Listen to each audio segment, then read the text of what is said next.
Welcome to study এবং YouTube channel. Today our class GK. এই জিকেগুলি সমস্ত চাকরির পরীক্ষায় প্রস্তুতির জন্য খুবই উপযোগী। আজ মিক্সড জিকে, তো দেখে নেওয়া যাক আজকের ক্লাস। তো প্রথম প্রশ্ন, জালিয়ানওয়ালাবাগের হত্যাকাণ্ড কবে হয়েছিল?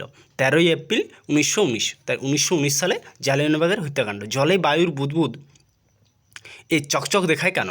কারণ জলে বায়ুর যে বুদবুদ তা অভ্যন্তরীণ পূর্ণ প্রতিফলনের জন্য দেখায়। জিরো ভ্যালি ভারতের কোন রাজ্যে অবস্থিত? অরুণাচল প্রদেশে অবস্থিত।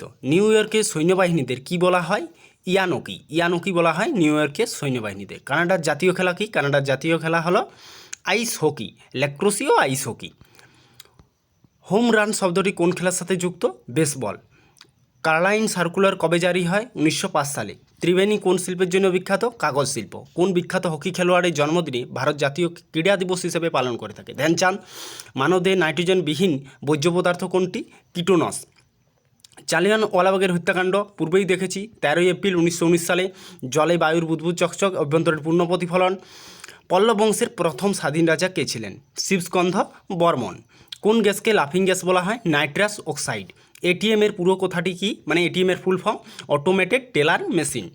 কোন প্রাণীর উপস্থিতির জন্য জলদাপাড়া বিখ্যাত? তো জলদাপাড়া হচ্ছে একসিংহ কণ্ঠার। মাকড়সা রেচনাঙ্গের নাম কি? ককসাল গ্রন্থি। ব্রিটিশ শাসনকালে সিপাহী বিদ্রোহ কোন বছর হয়েছিল? অর্থাৎ সিপাহী বিদ্রোহ হয় 1857 সালে 10ই মে। পল্লব বংশের শেষ রাজা কে ছিলেন? অপরাজিত বর্মন। অপরাজিত পল্লব বংশের শেষ রাজা। পরবর্তী, ভারতে ম্যানগ্রোভ অরণ্য কোথায় দেখা যায়? সুন্দরবনে। ভারতে ম্যানগ্রোভ অরণ্য সুন্দরবন।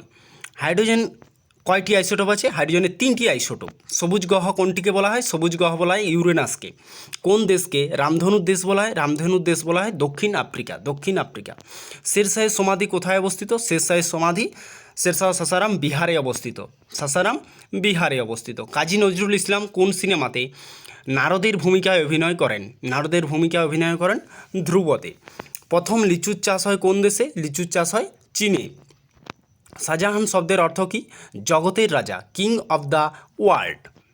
তো আজ এই পর্যন্তই। পরবর্তী ক্লাসে আবার দেখা হবে। তোমরা আমাদের ক্লাস যদি ভালো লাগে অবশ্যই লাইক, কমেন্ট, শেয়ার এবং সাবস্ক্রাইব করতে ভুলবে না। আর আমাদের প্রতিটি ক্লাসের পিডিএফ আমাদের ডেসক্রিপশন বক্সে দেওয়া টেলিগ্রাম লিঙ্কে গিয়ে জয়েন হয়ে যাও।